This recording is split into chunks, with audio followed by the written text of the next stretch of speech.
Hello everyone, this is Pooja Sharma from Pooja Sharma classes. उम्मीद करती हूँ आप सब अच्छे होंगे। सीटेट जुलाई 2023 के लिए हमने सभी क्लासेस को कराना स्टार्ट कर दिया है, तो आपको अभी से मेरे साथ जुड़ जाना है और अपने सभी प्रीवियस ईयर क्वेश्चन पेपर को कंप्लीट कर लेना है। जो आपके लास्ट ईयर एग्जाम हुआ था 2022 का और जो 2023 जनवरी का हुआ था, तो इसको मैं आपके साथ डिस्कस करा रही हूँ। आपको अभी से जुड़ जाना है जिससे आपकी कोई भी क्लास मिस ना हो, क्योंकि यहाँ से जो प्रीवियस ईयर पेपर होते हैं यहाँ से बहुत सारे क्वेश्चन बनते हैं, तो आपको इनको फॉलो करना है। 28 दिसंबर 2022 से यह परीक्षा होना स्टार्ट हुई थी और 7 फरवरी 2023 तक यह परीक्षा चली थी। तो आपको क्या करना है, अपनी तैयारी को बेहतर बनाना है और इन सभी प्रीवियस ईयर क्वेश्चन पेपर को मेरे साथ सॉल्व करना है। तो स्टार्ट करते हैं। ईवीएस का पेपर है आपका, तो स्टार्ट करते हैं। आपको वीडियो पसंद आती है तो वीडियो को लाइक कर देना और चैनल को सब्सक्राइब नहीं किया है तो चैनल को सब्सक्राइब कर लेना। फ्री नोट्स के लिए आप यहाँ टेलीग्राम चैनल पर जुड़ सकते हैं। यहाँ पे आपको फ्री नोट्स मिल जाएंगे, तो आपको ज्वाइन हो जाना है। स्टार्ट करते हैं, समझते हैं। बहुत ही बेहतरीन तरीके से मैंने आपके लिए बहुत मेहनत की है, तो आपको अपनी तैयारी को अभी से बेहतर करना है। तो स्टार्ट करते हैं। निम्नलिखित में से किसी अध्यापक का कौन सा कथन लिंग पूर्वाग्रह का प्रदर्शन करता है? तो आपको बताना है कि निम्नलिखित में से किसी अध्यापक का कौन सा कथन लिंग पूर्वाग्रह का प्रदर्शन करता है? तो आपको बताना है कि विद्यार्थियों, तुम सभी ने अच्छा काम किया है, या फिर लड़कों, तुम हमेशा शोर मचाते हो, लड़कों और चलो हम सब एक खेल खेलें, या फिर विद्यार्थियों मैं तुम्हारे प्रदर्शन से खुश नहीं हूँ। तो आपको बताना है कि लिंग पूर्वाग्रह के बारे में कौन सा प्रदर्शन करता है। तो इसका सही आंसर होता है आपका लड़कों। लड़कों तुम हमेशा शोर मचाते हो, यह आपका क्या आता है, लिंग पूर्वाग्रह की बात करते हैं कि लड़कों तुम हमेशा शोर मचाते हो। यहाँ पे बात किसकी हुई, हमेशा की हुई। यहाँ पे हमेशा शोर मचा रहे हैं बच्चे, तो लिंग पूर्वाग्रह की बात होती है। ऑप्शन नंबर 2 आपका सही होता है। खेल खेलें की बात होती है प्रेजेंट की। तुम्हारे प्रदर्शन से खुश नहीं हूँ, ये अभी की बात हुई है। विद्यार्थी तुमने अच्छा काम किया है, तो यह अभी की बात है। लेकिन लड़कों तुम हमेशा शोर मचाते हो, यह आपका लिंग पूर्वाग्रह कहलाता है। इस तरीके से आपके क्वेश्चन बनते हैं। आपको अपनी समझ को बेहतर बनाना है। क्वेश्चन नंबर 2 आता है आपका कि सौर सेल के निर्माण हेतु किस पदार्थ का उपयोग किया जाता है? जो सौर सेल होता है इसके निर्माण के लिए कौन से पदार्थ का उपयोग किया जाता है? तो आपको बताना है लेड का प्रयोग किया जाता है, सोडियम का प्रयोग किया जाता है, कॉपर का प्रयोग किया जाता है, या फिर आपका सिलिकॉन होता है इसका प्रयोग किया जाता है। तो आपको सही आंसर बताना है कि जो सौर सेल होता है इसके निर्माण के लिए सिलिकॉन का प्रयोग किया जाता है। किसका प्रयोग किया जाता है? सिलिकॉन का प्रयोग किया जाता है। और सिलिकॉन क्या होता है? एक अर्धचालक धातु होती है। कैसी होती है? अर्धचालक धातु होती है, आपको ध्यान रखना है। अर्धचालक धातु होती है सिलिकॉन। इससे क्या होता है, सौर सेल का हम निर्माण करते हैं। क्वेश्चन नंबर आपका 3 आता है कि निम्नलिखित में से कौन सा कथन लिंग रूढ़िबद्धता का प्रदर्शन करता है? आपको बताना है कौन सा कथन है जो लिंग रूढ़िबद्धता को प्रदर्शित करता है। स्टीरियोटाइप की बात की गई है। तो सामान्यतः लड़कियां लड़कों से बेहतर खाना बनाती हैं, ऐसी बात है। या फिर ऑप्शन 2 आता है कि एशियाई लोग खेल खेलों में अच्छे नहीं होते हैं, यानी कि जो एशियाई में रहने वाले लोग होते हैं वह खेलों में अच्छे नहीं होते हैं। ऑप्शन 3 आता है कि सामान्यतः लड़कों की तुलना में लड़कियों का पेशीय द्रव्यमान कम होता है, या फिर लड़कों और लड़कियों ने कुश्ती में हिस्सा लिया है। तो आपको इसका सही आंसर बताना है कि लिंग रूढ़िबद्धता को कौन प्रदर्शित कर रहा है। तो इसका सही आंसर होता है कि सामान्यतः लड़कियां लड़कों से बेहतर खाना बनाती हैं। तो ऐसा नहीं है, लड़के भी बेहतर से बेहतर खाना बनाना जानते हैं। यह लिंग पूर्वाग्रह को दर्शाता है। ऑप्शन नंबर 1 आपका बिल्कुल सही आंसर होता है। क्वेश्चन नंबर 3 आता है आपका 4 है आपका कि नर चिड़िया बहुत सारे सुंदर बनावट वाले घोंसले बनाता है और मादा चिड़िया इनमें से सबसे बढ़िया घोंसला अपने अंडों देने के लिए चुनती हैं। तो कौन सी चिड़िया है? तो आपको इसका सही आंसर बताना है कि वह आपकी कौन सी चिड़िया हो जाती है। तो जुलाहा चिड़िया है, फाख्ता है, दर्जन चिड़िया है या फिर शकरखोरा है। तो इसका सही आंसर बताना है क्या हो जाता है। तो इसका सही आंसर होता है जो क्या करता है, नर चिड़िया बहुत सारे सुंदर बनावट वाले घोंसले को बनाता है और मादा चिड़िया इनमें से कई बढ़िया घोंसले अपने अंडे देने के लिए चुनती है। तो कौन सी चिड़िया है, तो वह आपकी बया यानी कि जुलाहा चिड़िया हो जाती है। क्या हो जाती है, वह आपकी जुलाहा चिड़िया हो जाती है। ऑप्शन नंबर 1 आपका सही आंसर हो जाता है। क्वेश्चन नंबर आपका नेक्स्ट आता है, क्वेश्चन नंबर 5 है आपका कि निम्नलिखित में से कौन से कीट समूह में रहते हैं, आपको बताना है और उन सभी की विशिष्ट भूमिकाएं बटी हुई हैं। तो क्या बताना है आपको कि कौन सा एक कीट का ऐसा समूह है, समूह में रहते हैं और विशिष्ट भूमिकाएं क्या होती हैं, बटी हुई होती हैं। तो मधुमक्खी, चींटियां और मकड़ी होती है, ततैया, दीमक और चिड़िया होती है, चींटियां होती हैं, चींटियां, मच्छर और मकड़ी होती है, मधुमक्खी घर में पाई जाने वाली मक्खी और दीमक होती हैं। तो आपको इसका सही आंसर बताना है। समूह में बटी होती हैं और विशिष्ट भूमिकाओं में वह बटी होती हैं। तो इसका सही आंसर होता है ततैया, दीमक और चींटियां होती हैं, यह एक विशिष्ट भूमिका में बटी होती हैं। ऑप्शन नंबर 2 आपका बिल्कुल सही आंसर हो जाता है। यहाँ तक बात क्लियर। यह क्या होती हैं, यह विशिष्ट भूमिकाओं में बटी हुई होती हैं। ऑप्शन नंबर 2 आपका सही आंसर होता है। क्वेश्चन नंबर आपका 6 आता है, यह आपको मिलान करने के लिए दिया गया है। तो इसमें आपको बताना है फूलों की पहचान करनी है। तो इसका सही आंसर आपको बताना है क्या हो जाता है कि केवल रात में ही खिलता है। क्या होता है, केवल रात में ही खिलता है, ऐसा फूल बताना है आपको। और औषधि बनाने में काम में लिया जाता है, रंगाई के काम में लाया जाता है, पूरे वर्ष भर खिलता है। तो यह आपको ABCD इस क्रम में लगाना है। इस क्रम में आपको लगाना है। तो गुड़हल, गेंदा, गुलाब और धतूरा होता है, रात की रानी, गुड़हल, गेंदा और गुलाब होता है, चमेली, गुलाब, धतूरा, गुलदाउदी होता है, सदाबहार, धतूरा, गुलाब, गुलदाउदी होता है। तो बताना है, इसमें फूलों की पहचान करनी है, इसका सही आंसर क्या होता है। तो ABCD इस क्रम में आपको यह लगाना है। तो आप कैसे लगाएंगे कि केवल रात में खिलता है। तो रात में क्या खिलता है आपका, आप सभी को पता है कि जो रात की रानी होती है रात में खिलती है। फिर आता है कि औषधि बनाने में काम में लाया जाता है। तो गुड़हल है, यह आपका औषधि बनाने के लिए काम में लाया जाता है। थर्ड आता है कि रंगाई के काम में लाया जाता है। तो वह आपका क्या होता है, गेंदा होता है। पूरे वर्ष भर खिलता है, तो गुलाब का फूल पूरे साल भर खिलता है। ऑप्शन नंबर आपका इसमें 2 सही हो जाता है कि रात की रानी होती है, यह केवल रात में खिलती है। गुड़हल की बात करते हैं तो औषधि बनाने के काम में आता है। रंगाई की बात करते हैं तो गेंदा आता है और पूरे वर्ष भर गुलाब खिलता है। क्वेश्चन नंबर आपका 7 आता है कि मधुमक्खियों के छत्ते में मधुमक्खियों के बारे में निम्नलिखित में से कौन सा कथन सही नहीं है। तो आपको बताना है कि कौन सा कथन सही नहीं है। तो केवल रानी मक्खी ही अंडे देती हैं। क्या कहा गया है, केवल रानी मक्खी ही अंडे देती हैं। श्रमिक मक्खी काम करने वाली नर मक्खी होती हैं। छत्ते में कुछ ही नर मक्खियाँ होती हैं। छत्ते में केवल एक ही रानी मक्खी होती है। तो आपको इसका आंसर बताना है कि मक्खियों के बारे में यानी मधुमक्खियों के बारे में कौन सा कथन सही नहीं है की बात की गई है। तो केवल रानी मक्खी ही अंडे देती है। तो यह बात आपकी क्या हो जाती है, यह बात आपकी सही हो जाती है कि रानी मक्खी होती है वह अंडे देती है। श्रमिक मक्खी काम करने वाली नर मक्खी होती हैं। तो यह बात गलत हो जाती है क्योंकि नर मक्खी नहीं होती हैं, वह आपकी मादा मक्खी होती हैं। लेकिन कुछ मक्खियाँ होती हैं जो नर होती हैं, लेकिन श्रमिक मक्खी जो काम करने वाली होती है नर मक्खी होती हैं, ऐसा नहीं है। छत्ते में कुछ ही नर मक्खियाँ होती हैं, बिल्कुल बात सही है, कुछ ही नर मक्खियाँ होती हैं। छत्ते में केवल एक ही रानी मक्खी होती है, बिल्कुल बात सही है, एक ही रानी मक्खी होती है। तो सही नहीं है की बात की गई है। तो ऑप्शन नंबर 2 आपका सही आंसर होता है कि श्रमिक मक्खी काम करने वाली नर मक्खी होती हैं। ऑप्शन नंबर 2 आपका सही आंसर होता है।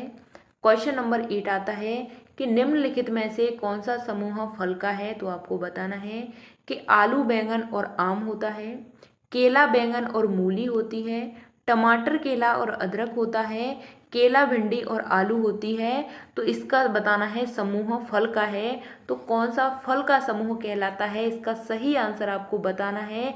तो इसमें आपको यहाँ पे कोई भी ऐसा ऑप्शन नहीं दिख रहा है कि आलू, बैगन और आम यह फल नहीं होते, क्योंकि यह दो आपकी क्या होती हैं, सब्जी होती हैं। यहाँ पे केला आपका फल होता है, बैगन मूली आपकी क्या होती हैं, सब्जी होती हैं। टमाटर और अदरक आपका सब्जी होता है, यह केला आपका फल होता है। केला, भिंडी, आलू यह आपकी सब्जी होती हैं, यह फल होता है। तो ऐसा समूह चुनना था यहाँ पे आपको कि जिसमें फल दे रखे हैं, तो इसमें कोई भी ऐसा समूह नहीं है जिसमें आपको फल दे रखे हैं। इस पर सभी को क्या मिला था, समान अंक मिला था। इस पर आपको सभी को समान अंक मिला था, तो आपको ध्यान रखना है। यहाँ तक बात क्लियर, सभी को समान अंक मिला था। क्वेश्चन नंबर आपका 9 आता है कि भारत के अनेक इलाकों में पाई जाने वाली बावड़ियों के संबंध में कौन सा कथन सही नहीं है। तो इसका आपको सही आंसर बताना है कि ये जल संरक्षण की पारंपरिक व्यवस्था है। बावड़ियों का जल पीने के लिए उपयोग में लाया नहीं जा सकता है। ये वर्षा जल संग्रहण और पुनर्आवेशन के सिद्धांत पर आधारित है। इनका उपयोग सामुदायिक संस्थान के रूप में किया जाता है। तो आपको इसका सही आंसर बताना है कि भारत के अनेक इलाकों में पाई जाने वाली बावड़ियों के संबंध में कौन सा कथन है वह सही नहीं है। तो इसका सही आंसर होता है कि बावड़ियों का जल पीने के लिए उपयोग में नहीं लाया जाता। यह कथन आपका सही नहीं है कि उपयोग में नहीं लाया जाता, जबकि यह उपयोग में लाया जाता है। नहीं पूछा है, इसलिए आपका नेगेटिव यहाँ पे हो जाता है। ऑप्शन नंबर 2 आपका बिल्कुल राइट आंसर होता है। जल संरक्षण की पारंपरिक व्यवस्था है, बिल्कुल बात सही है। वर्षा जल संग्रहण और पुनः आवेशन के सिद्धांत पर आधारित है, तो यह बात भी आपकी सही होती है। इनका उपयोग सामुदायिक संस्थान के रूप में किया जाता है, यह बात भी सही है। नहीं पूछा है, इसलिए आपका ऑप्शन नंबर 2 सही आंसर हो जाता है। यहाँ तक बात क्लियर।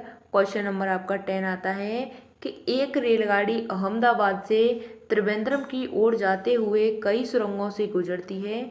तो ये सुरंगें किन पहाड़ियों में हैं, तो आपको बताना है कि पूर्वी घाट पर हैं, पश्चिमी घाट पर हैं, हिमालय पर हैं या फिर अरावली पर हैं। तो आपको बताना है कि एक रेलगाड़ी कहाँ से जा रही है, अहमदाबाद से जा रही है त्रिवेंद्रम की तरफ। तो वहाँ पे कई सुरंगें होती हैं, वहाँ से वह गुजरती हैं। तो सुरंगें किन पहाड़ियों में हैं, तो आपको इसका सही आंसर बताना है। तो वह आपका पश्चिमी घाट होता है। कौन सा घाट होता है, वह आपका पश्चिमी घाट होता है। अहमदाबाद से त्रिवेंद्रम की तरफ जाना आपका पश्चिमी घाट कहलाता है। ऑप्शन नंबर 2 आपका सही आंसर हो जाता है। क्वेश्चन नंबर आपका 11 आता है कि निम्नलिखित में से कौन सा कथन हाथियों के बारे में सही है। आपको बताना है हाथियों के बारे में कौन सा कथन सही होता है। तो कथन और तर्क से आपके क्वेश्चन बनते हैं, तो आपको इसको ध्यान में रखना है कि हाथियों के झुंड में केवल मादा हाथी और बच्चे हाथी होते हैं। क्या कहा गया है कि हाथियों के झुंड में केवल मादा हाथी और बच्चे हाथी होते हैं। रीजन में दे रखा है कि नर हाथी चारों ओर अकेले ही घूमते हैं। तो इसका सही आंसर बताना है कि ए और आर दोनों सही हैं। आर ए की सही व्याख्या करता है। ए और आर दोनों सही हैं, लेकिन आर ए की सही व्याख्या नहीं है। ए सही है लेकिन आर सही नहीं है। ए और आर दोनों सही नहीं है, तो आपको बताना है कौन सा कथन सही हो जाता है कि निम्नलिखित में से कौन सा कथन हाथियों के बारे में सही है। तो हाथियों के झुंड में केवल मादा हाथी और बच्चे हाथी होते हैं। तो यह बात आपकी बिल्कुल सही होती है कि हाथियों के झुंड में कौन होते हैं, मादा हाथी होते हैं और उनके क्या होते हैं, बच्चे होते हैं। यहाँ तक बात क्लियर। नर हाथी चारों ओर अकेले ही घूमते हैं, तो यह बात आपकी गलत हो जाती है कि नर हाथी होते हैं चारों ओर अकेले ही घूमते हैं। ऑप्शन नंबर आपका यहाँ पे ए सही होता है, आर आपका क्या होता है, गलत होता है। तो आपको ध्यान में रखना है ए सही है लेकिन आर गलत है। ऑप्शन नंबर 3 आपका सही आंसर होता है।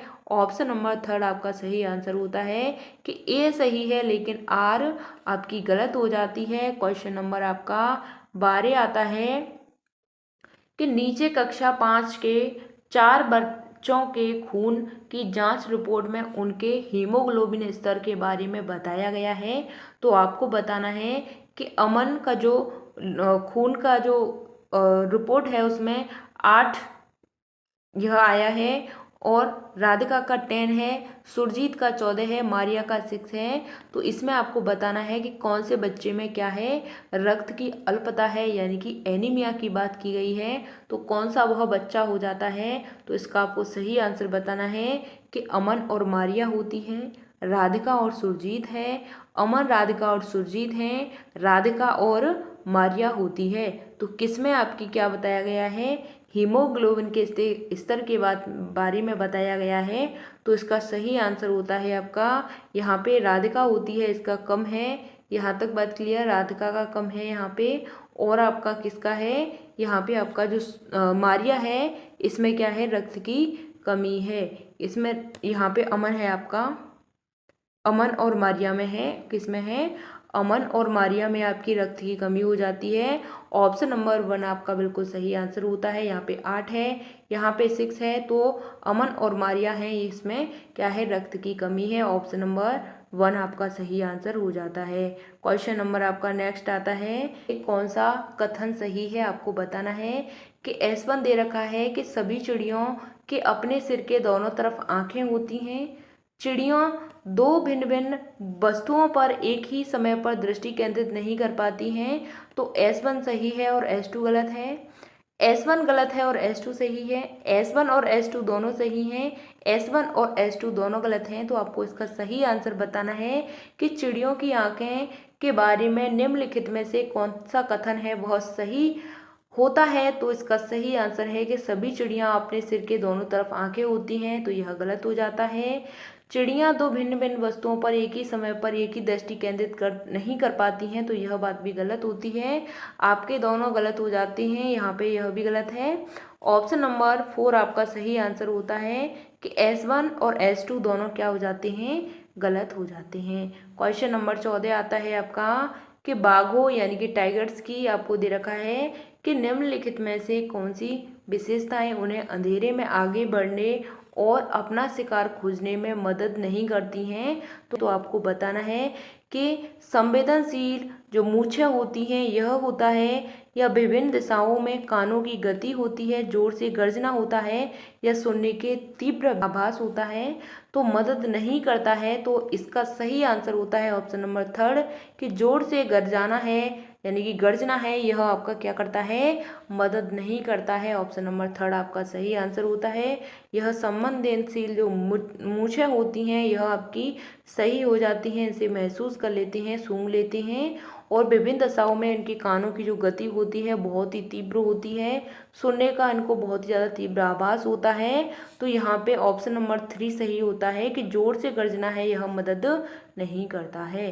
क्वेश्चन नंबर 15 आता है आपका कि निम्नलिखित में से सही मिलान करना है आपको कि जिम कॉर्बेट, यहाँ पे यह राष्ट्रीय पार्क दे रखे हैं, यहाँ पे भारत के राज्य हैं। तो आपको बताना है किस तरीके से आपको इनको मिलाना है।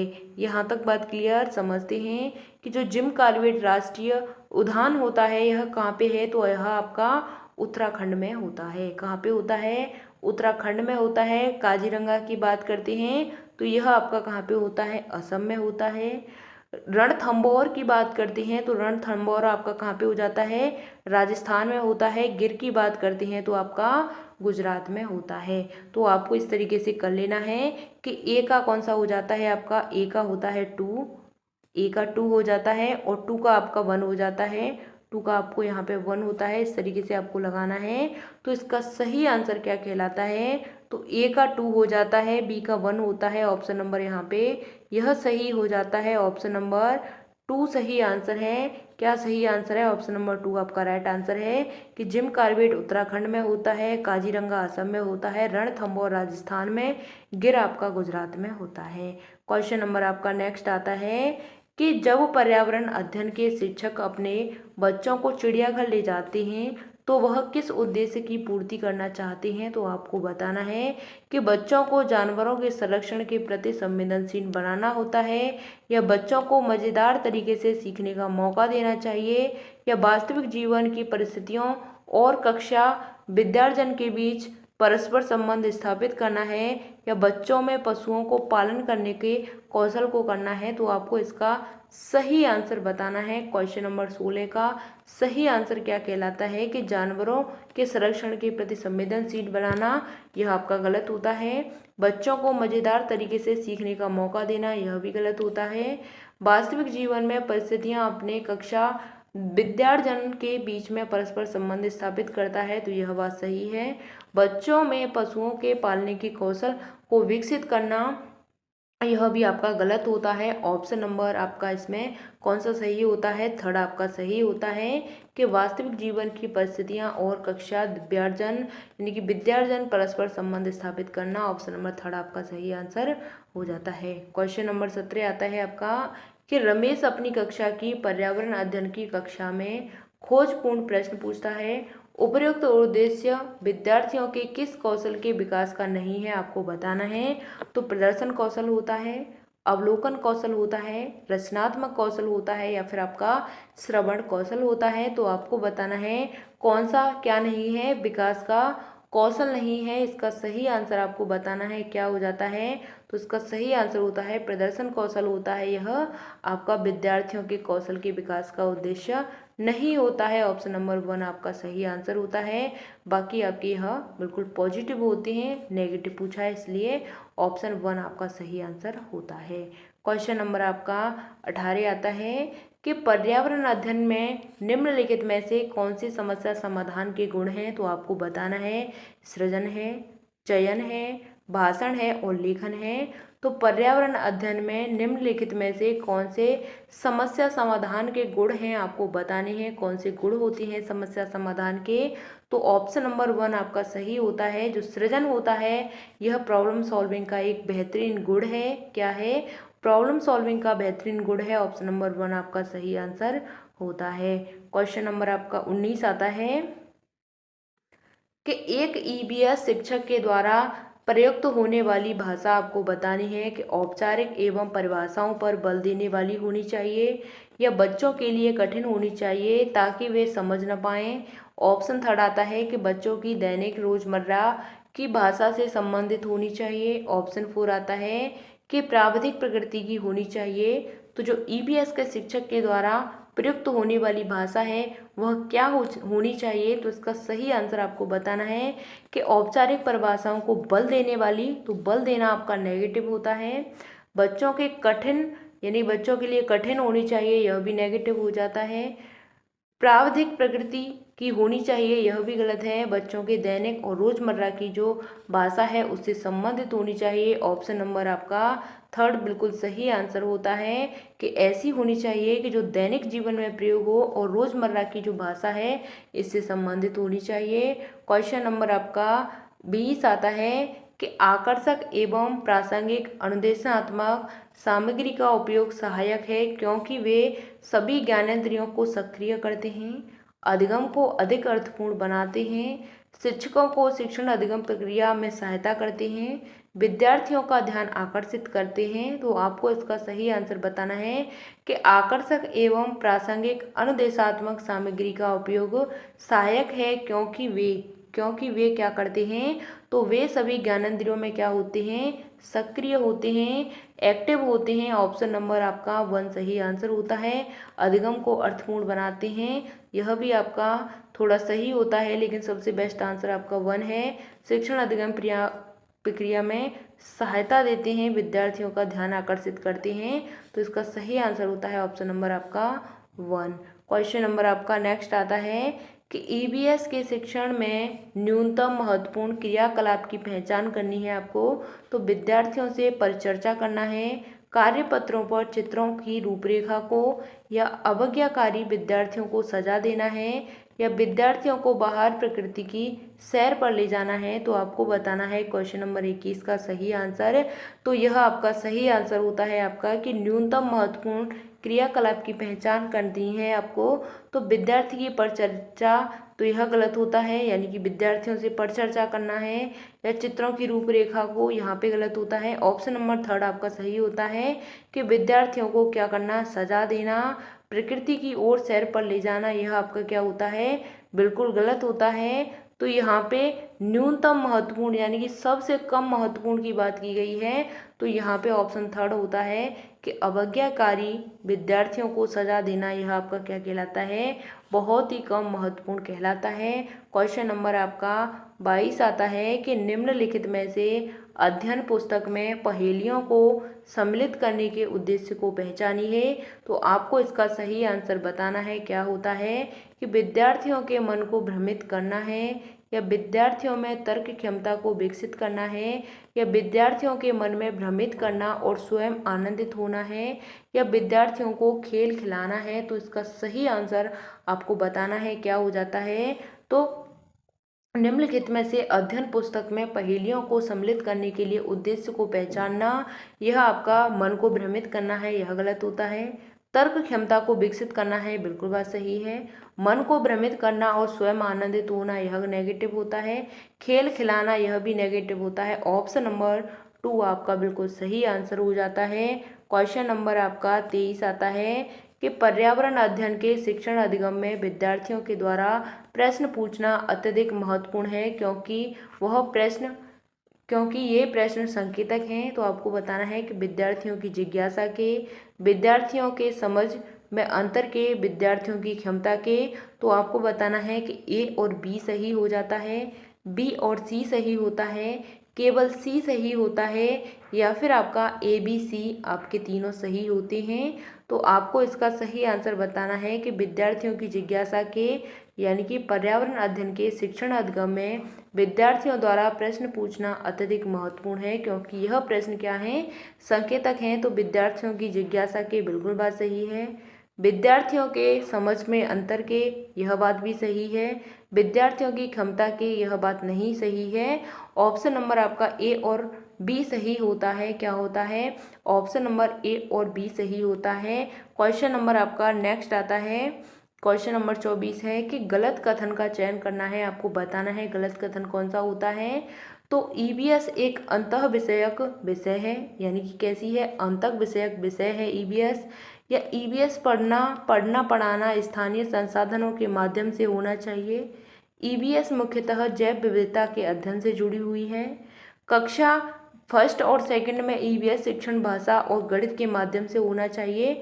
तो इसमें आपको बताना है कौन सा कथन, गलत कथन बताना है।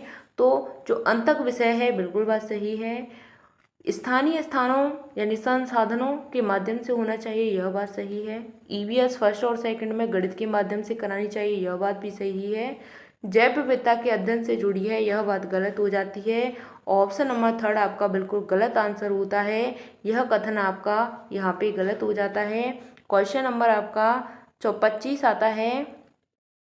क्वेश्चन नंबर 25 है कि एक पर्यावरण अध्ययन शिक्षक होने के नाते आप अपनी कक्षा के औसत छात्रों के लिए क्या करेंगे। तो आपको बताना है कि कक्षा में कैसे छात्र हैं, औसत छात्र हैं, तो आप क्या करेंगे उनके लिए कि उन्हें कई बार अवधारणा लिखने के लिए देना, या उन्हें पहली पंक्ति में बैठाकर लगातार मार्गदर्शन करना, या उनके कमज़ोर पक्षों को ढूंढना और सुधारने के लिए समाधान खोजना और लागू करना, या उनको अतिरिक्त कार्य घर में अभ्यास के लिए देना। तो आपको बताना है, आप पर्यावरण अध्ययन के शिक्षक होने के नाते आप अपनी कक्षा में औसत छात्र के लिए क्या करना चाहेंगे। तो इसका सही आपको आंसर बताना है। तो कई बार अवधारणा लिखने के लिए देंगे, यह गलत होता है। पंक्ति में बैठाकर मार्गदर्शन कराएंगे, यह भी गलत होता है। उनको अतिरिक्त समय घर पर अभ्यास करने के लिए देंगे, यह भी गलत होता है। कमज़ोर पक्षों को ढूंढेंगे और सुधार करने के लिए समस्या समाधान खोजेंगे और उनको लागू करेंगे, यह बात आपकी बिल्कुल सही होती है। ऑप्शन नंबर आपका यहाँ पे थर्ड सही आंसर होता है। क्वेश्चन नंबर आपका 26 आता है कि पर्यावरण अध्ययन शिक्षा के क्षेत्र में सम्मिलित है। आपको बताना है, तो औपचारिक शिक्षा से है, अनौपचारिक शिक्षा से है, औपचारिक और अनौपचारिक शिक्षा से है, विद्यालयी शिक्षा से है। तो आपको इसका सही आंसर बताना है कि पर्यावरण शिक्षा के क्षेत्र में सम्मिलित है। तो किससे सम्मिलित है, तो वह आपका औपचारिक और अनौपचारिक शिक्षा हो जाती है, यानी कि जो विद्यालय की शिक्षा होती है वहाँ से भी संबंधित है, और विद्यालय के बाहर से भी इन्वायरमेंट से जो भी बच्चा सीखता है वह आपका सही होता है, वह आपकी अनौपचारिक शिक्षा कहलाती है। तो ऑप्शन नंबर थर्ड आपका बिल्कुल सही आंसर हो जाता है। क्वेश्चन नंबर आपका 27 आता है कि विद्यार्थियों में अवधारणात्मक समझ तब अच्छी होती है जब शिक्षक जोर डालते हैं, तो संवाद पर जोर डालते हैं, लिखित एवं मौखिक परीक्षा पर परखना, या फिर पाठ्य पुस्तकों पर, या फिर प्रतिस्पर्धा पर। तो आपको इसका पॉजिटिव आंसर बताना है कि अवधारणात्मक समझ तब अच्छी होती है जब शिक्षक जोर डालते हैं। किस पर जोर डालते हैं? तो जब बच्चे संवाद पर जोर डालते हैं तब क्या होता है, एक समझ अच्छी होती है। क्वेश्चन नंबर आपका 27 का ऑप्शन नंबर 1 सही आंसर हो जाता है। क्वेश्चन नंबर आपका 28 आता है कि उपाख्यात्मक अभिलेख के बारे में आपको बताना है कि इनमें से क्या नहीं होना चाहिए। तो समस्याओं पर केंद्रित होना, या निर्णायक होना, या बच्चों की ताकत और कमजोरियों को पहचानना, या बच्चों की रुचि और जिज्ञासा की पहचान का सही युग्म आपको बताना है। तो ए और बी सही है, बी और सी और डी है, बी और सी है, बी और डी है। क्वेश्चन नंबर 28 का आपको इसका सही आंसर बताना है कि जो उपाख्यात्मक अभिलेख के बारे में कौन सा कथन है वह सही नहीं होना चाहिए। तो समस्याओं पर क्या करना, केंद्रित करना, बिल्कुल बात सही है।